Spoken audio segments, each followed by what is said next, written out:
дуруд мегӯем ба шумо бинандагони азизи телевизиони сайёҳӣ ва ҳунарҳои мардумӣ. дар нашри навбатии барномаи сайёҳии варзишӣ мо дар бораи дараҷаҳои душвории сайёҳати варзишӣ ва мусобиқаҳои масофавӣ маълумот хоҳем дод. сайёҳати варзишӣ як намуди варзиш аст ки дар он иштирокчиён бо истифода аз малакаҳои махсус ва таҷҳизоти варзишӣ монеаҳои табииро пасисар мекунанд. ин як омезиши беназири фаъолияти ҷисмонӣ, сайёҳат ва корҳои дастовист ки ба мо имкон медиҳад бо табиат ҳамоҳанг шавем ва худро дар шароити ғайриоддӣ санҷем.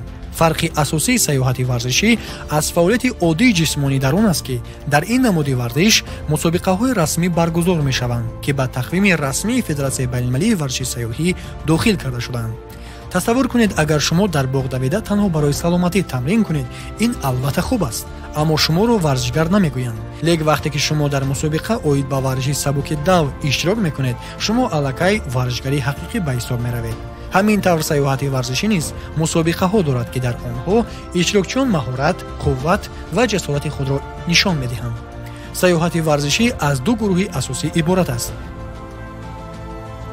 якум хатсайрҳои сайёҳӣ, дуюм масофаҳо ва ё худ дистансияҳо. биёед ҳар яке аз ин гурӯҳҳоро муфассал баррасӣ кунем, то фаҳмем ки онҳо чӣ гунаанд ва чаро ин қадар ҷолибанд. гурӯҳи якум хатсайрҳои сайёҳӣ. хатсайрҳои сайёҳӣ дар сайёҳати варзишӣ ин сайёҳатҳое мебошанд ки дар шароити табиӣ баргузор мешаванд ва дорои монеаҳои муайяни техникӣ ҳастанд. ин сайёҳатҳо метавонанд дар кӯҳҳо, дарёҳо, ғорҳо ё дар минтақаҳои ҳамвор сурат гиранд. фарқи асосии ин сайёҳатҳо дар он аст ки онҳо бояд мувофиқи қоидаҳои мусобиқаҳо ба қайд гирифта шаванд ва дар сатҳи касбӣ баргузор гарданд. дар натиҷаи иштирок дар чунин сайёҳатҳо варзишгарон метавонанд унвонҳои варзишии касбӣ аз қабили разрядҳо, категорияҳо ва ё худ дараҷаҳои варзишӣ ба даст оранд. монеаҳо дар хатсайрҳои сайёҳӣ. дар хатсайрҳои сайёҳӣ монеаҳои гуногун мавҷуданд ки вобаста ба намуди сайёҳат фарқ мекунанд. масалан, дар хатсайрҳои пиёдагардӣ монеаҳо метавонанд ағбаҳо, убури дарёҳо ё тай кардани нишебиҳои кӯҳӣ бошанд. дар хатсайрҳои кӯҳӣ, ағбаҳои кӯҳӣ, баромадан ба қуллаҳо ва тай кардани нишебиҳо. дар хатсайрҳои обӣ бошад, монеаҳо метавонанд ҷараёнҳои тез, мавҷҳои пасту баланд ё роҳҳои дигари дарёиро ташкил диҳанд. сайёҳатҳои спелеологӣ ин убури ғорҳоянд ки дар онҳо варзишгарон бояд бо истифода аз таҷҳизоти махсус ба поён фурӯ раванд ва ё баръакс тавассути сурохиҳо ба боло, ба тарафи рост ё чап ҳаракат кунанд.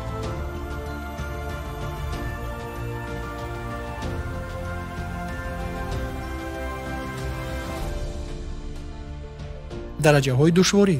ҳама хатсайрҳои сайёҳӣ вобаста ба мураккабии худ ба 6 категория ё худ дараҷа тақсим мешаванд. аз якум осонтарин то шашум душвортарин. душвории хатсайр аз омилҳои зерин вобаста аст.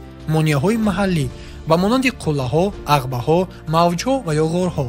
монеаҳои дарозмуддат, масалан тай кардани нишебию кӯталиҳои кӯҳӣ, силсилаи шашраҳо ва ё роҳҳои пурбарф бо лижа.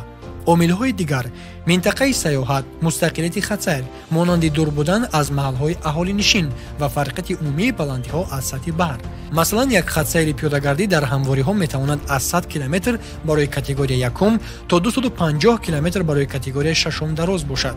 дар хатсайрҳои кӯҳӣ дарозӣ аз 100 километр то 160 километр аст, дар ҳоле ки хатсайрҳои обӣ метавонанд аз 150 километр то 190 километр бошанд.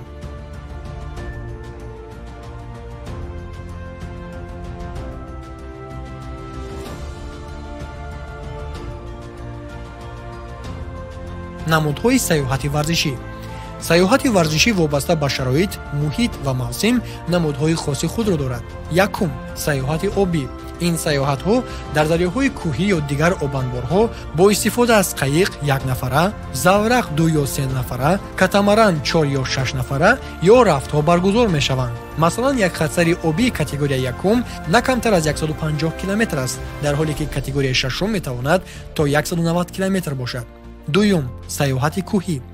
ин сайёҳатҳо дар минтақаҳои кӯҳӣ сурат мегиранд ки дар онҳо таҷҳизоти махсуси кӯҳнавардӣ барои убури ағбаҳо, қуллаҳо ва нишебиҳо истифода мешавад. дарозии хатсайр аз 100 километр категория якум то 160 километр категория шашум аст. сеюм сайёҳати пиёдагардӣ. ин маъмултарин намуди сайёҳат аст ки дар минтақаҳои ҳамвор ё кӯҳӣ баргузор мешавад. дарозии хатсайр аз 100 километр то 250 километр мебошад. чорум сайёҳати спелеологӣ. ин саёҳатҳо дар ғорҳо сурат мегиранд ки дар онҳо мураккаби сурохиҳо, роҳҳо, ҳуҷраҳо ва шумораи онҳо ба назар гирифта мешавад. Панҷум, саёҳати бодбонӣ. ин саёҳатҳо дар роҳҳои обии дохилӣ ё соҳилҳои баҳрҳо ва уқёнусҳо бо истифода аз киштиҳои бодбонӣ сурат мегиранд. дарозии хатсайр аз 200 км барои категория якум то 700 км барои категория шашум аст. шашум, саёҳати аспсаворӣ. ин саёҳатҳо бо истифода аз аспҳо ё аспу ароба баргузор мешаванд. дарозии хатсайри ин намуд аз 100 км то 280 км-ро ташкил медиҳад. ҳафтум, саёҳати лижаронӣ. ин саёҳатҳо дар мавсими зимистон бо истифода аз лижаҳои махсуси саёҳӣ сурат мегиранд. дарозии хатсайр барои ин намуди саёҳат аз 100 км то 270 км аст. ҳаштум, саёҳати омехта.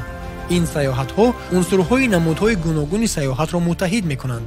масалан, пиёдагардии обӣ ё пиёдагардии аспсаворӣ ва ё кӯҳию кӯҳнавардӣ ё лижаронию ҳавонавардӣ.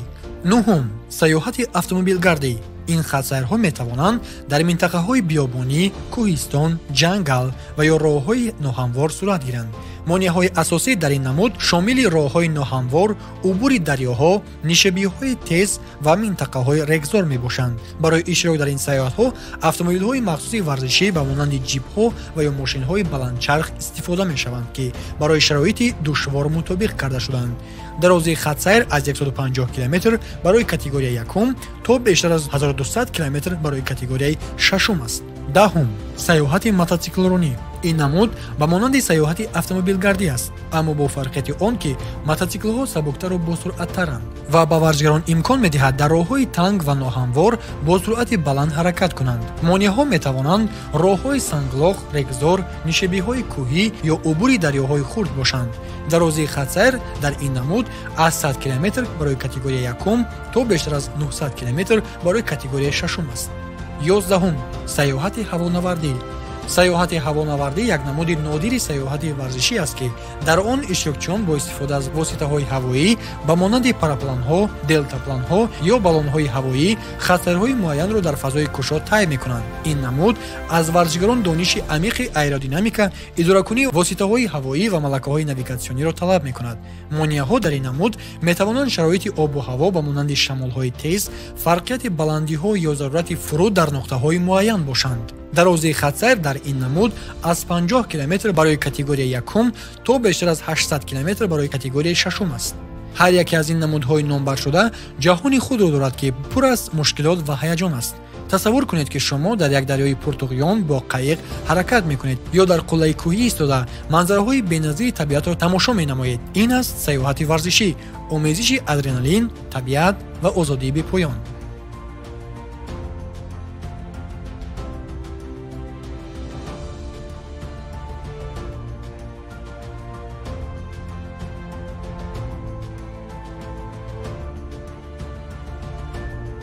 гурӯҳи дуюм, мусобиқаҳои масофавӣ. гурӯҳи дуюм дар саёҳати варзишӣ ин мусобиқаҳо дар масофаҳо мебошанд. ин мусобиқаҳо барои муайян кардани варзишгарони беҳтарин ва баландбардоштани малакаҳои техникии онҳо баргузор мешаванд. ҳадафи асосии ин мусобиқаҳо тай кардани масофаи муайян дар муддати кӯтоҳтарин бо риояи қоидаҳо ва истифода аз техникаҳои махсус мебошад. масофаҳо метавонанд дар шароити табиӣ ё дар толорҳои варзишӣ бо релифи сунъӣ, ки онҳоро мусобиқаҳои толорӣ меноманд, баргузор шаванд. масофаҳо низ ба 6 категория тақсим мешаванд, ки аз категорияи якум осонтарин барои навомӯзон аз синни 8 солагӣ то категорияи шашум дараҷаи устодӣ барои варзишгарони калонсол ва бо таҷриба фарқ мекунанд. дар масофаҳои пиёдагардӣ ё худроҳгардӣ, ки маъмултарин намуди мусобиқаҳост, варзишгарон бояд монеаҳои табиӣ ё сунъиро бо истифода аз таҷҳизоти махсус пасисар кунанд. масалан, ин метавонад баромадан ба кӯҳ, убури дарё ё тай кардани нишебиҳо бошад. дар мусобиқаҳои толорӣ монеаҳо дар муҳити сунъӣ эҷод мешаванд, ки ба варзишгарон имкон медиҳад то дар шароити назоратшаванда маҳорати худро такмил диҳанд.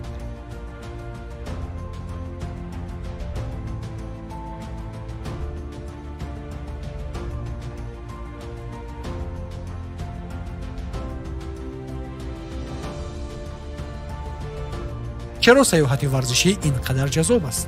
саёҳати варзишӣ на танҳо як намуди варзиш аст, балки як тарзи ҳаёти солимона ва истироҳати фаъол мебошад. ин аст чанд сабаб, ки чаро он дили миллионҳо нафарро дар саросари ҷаҳон ба даст овардааст.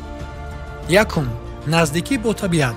шумо имкон доред ки зебоии кӯҳҳо, дарёҳо, ҷангалҳо ва ғорҳоро шахсан кашф кунед.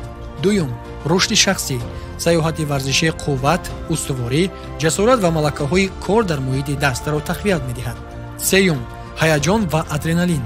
убури монеаҳои мураккаб ва фатҳи қуллаҳои нав ба шумо як эҳсоси беназир мебахшад. чорум, имкониятҳои мусобиқа. иштирок дар мусобиқаҳо ба шумо имкон медиҳад ки бо дигар варзишгарон рақобат кунед ва унвонҳои варзишӣ ба даст оред ки ин дар навбати худ барои баланд бардоштани разряд, категория ва ё худ дараҷаҳои омодагӣ шуморо ҳавасманд мекунад. панҷум, гуногунрангӣ. новбаста аз он ки шумо кӯҳнавардиро дӯст медоред ё дар об шино карданро ва ё лижарониву ҳавонавардиро, сайёҳати варзишӣ барои ҳама интихоби васеъ фароҳам меорад. хулоса, сайёҳати варзишӣ як намуди варзишу сайёҳати беназир аст ки дар он шумо на танҳо ҷисми худро тарбият мекунед, балки бо табиат якҷоя мешавед, монеаҳои мураккабро паси сар мекунед ва худро дар шароити ғайриоддӣ месанҷед. ин як сайёҳати пур аз ҳаяҷон аст ки ба шумо имкон медиҳад то ҳудуди зиндагии муқаррарии худро фарохтар намоед, минтақаҳои навро кашф кунед ва дӯстони нав пайдо намоед, новбаста аз он ки шумо ҳаваскор ҳастед ё варзигару сайёҳи бо таҷриба. пас омодаед ки ба ин ҷаҳони пур аз сайёҳат қадам гузоред. ба як мусобиқаи сайёҳати варзишӣ ё хатсайри сайёҳӣ ҳамроҳ шавед, таҷҳизоти худро омода кунед ва биёед якҷоя табиати нотакрори гӯшаҳои гуногуни меҳанро кашф кунем. агар шумо хоҳед ки бештар дар бораи ин намуди сайёҳат маълумот гиред ва минтақаҳои нави сайёҳӣ диёрро бо мо кашф кунед, нашрҳои навбатии барномаи сайёҳии варзиширо аз телевизиони сайёҳӣ ва ҳунарҳои мардумӣ пайгир бошед.